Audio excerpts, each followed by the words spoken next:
हालत इस वक्त पूरी तरीके से बेकाबू हो चुकी है। बाढ़ ने तबाही मचा रखी है। लगातार तमाम खबरें हम आपको दिखा रहे हैं, तमाम विजुअल्स सामने आ रहे हैं कि किस तरीके से पूरे के पूरे घर तबाह हो चुके हैं, परिवार बिखर चुके हैं, और तो और कारोबार, सड़कें, सब कुछ प्रभावित हो चुका है। एक सैलाब आता है और सब कुछ अपने साथ बहा कर ले जाता है। आप इन तमाम वीडियोस में देख सकते हैं। यहाँ देखिए, इस वीडियो में देखिए किस तरीके से एक मजबूत पुल है, इतना मजबूत पुल है, लेकिन इसके बावजूद एक सैलाब ने पूरे पुल को तहस नहस कर दिया। और तो और लाशें ऐसे बिखरी हुई हैं जैसे कि पत्ते सड़क पर पड़े हुए हों। लोगों के कटे कटे हाथ पैर, उनके अंग गलते हुए नजर आ रहे हैं पानी में। इस तरीके के विजुअल्स, ऐसे भयानक तस्वीरें सामने आई दोस्तों कि मैं आपको दिखा तक नहीं सकती। आपको विचलित कर देने वाली तस्वीरें सामने आ रही हैं।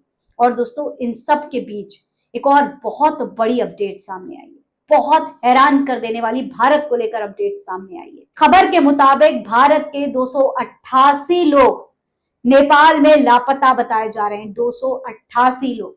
ये वो लोग हैं जो या तो वहां पर रहने गए थे, किसी से मिलने गए थे, किसी काम से गए थे या घूमने गए हुए थे।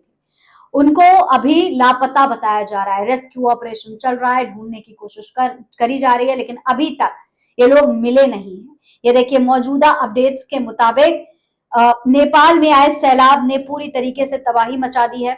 सैलाब की चपेट में आने से अब तक 270 लोगों की मौत हो चुकी है।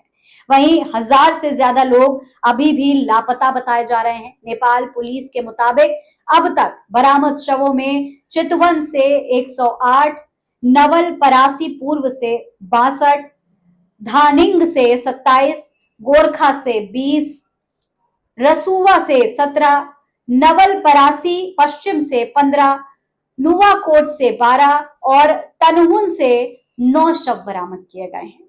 इस बीच डराने वाली खबर यह भी सामने आई है कि नेपाल में आई त्रासदी में 288 भारतीय नागरिक भी लापता हैं। भारत के विदेश मंत्रालय ने इस बारे में पूरी जानकारी साझा की है।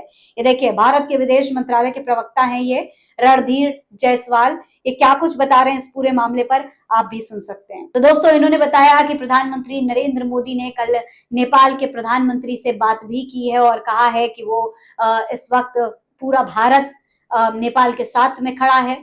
जिस भी तरीके की मदद की जरूरत होगी तो मदद पहुंचाई जाएगी।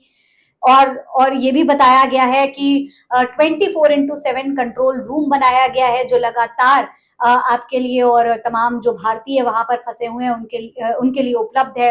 इसके अलावा दोस्तों, एक और बहुत बड़ी खबर ये आ रही है कि नेपाल अगले 3 दिन तक अलर्ट मोड पर है। 3 दिन तक नेपाल के लिए काफी कुछ हालात जो हैं बेकाबू हो सकते हैं, हालात गंभीर हो सकते हैं। चाइना भी अलर्ट पर है और धीरे धीरे ये हालात कंट्रोल करने की कोशिश की जा रही है, लेकिन कहा जा रहा है कि खतरा अभी तक टला नहीं है। खबर के मुताबिक नेपाल के 3 जिलों में भोटे कोसी नदी में अचानक आई बाढ़ से मची तबाही के बाद खतरा अभी टला नहीं है। चीन की तरफ से इसको लेकर अलर्ट भी जारी कर दिया गया है। चीन के जल संसाधन मंत्रालय ने कहा है कि नेपाल में छोचेन, खोला, पुरेंगपू, स्यांगपो नदियों के संगम के पास एक बड़ी अवरोधक झील बन गई है, जिसका जल आयतन गुरुवार सुबह 20 लाख घन मीटर अनुमानित है और झील पहले ही ओवरफ्लो हो रही है। यानी कि लगातार झील ओवरफ्लो हो रही है, जिसकी वजह से ये तमाम जो इसे रोकने की, पानी को रोकने की कोशिश की जा रही थी, जितने बांध बनाए जा रहे थे, सब कुछ टूट चुके हैं।